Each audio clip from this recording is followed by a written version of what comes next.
Здравейте! Искам да ви покажа още една нередност в анализа заявки, която установих. Избираме дадена стока, в случая брашно, по която искаме да направим анализ.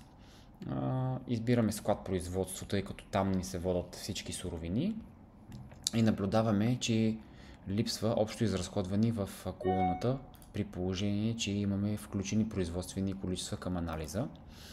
Веднага отивам в модул производство да покажа как правим производството.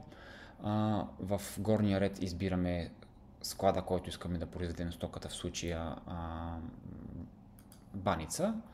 В готова продукция, в долния ред избираме откъде искаме да изтеглим суровината. Тук мисля, че е редно при избран цех производство склад да прави анализа на общо изразходваните количества тук изтеглени от тази колона. Като размена складовете, ясно се вижда, че тегли производствените стоки от тук. Мисля, че е редно да ги тегли от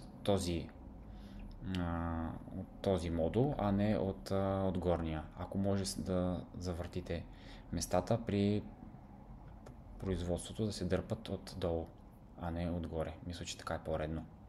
Благодаря ви.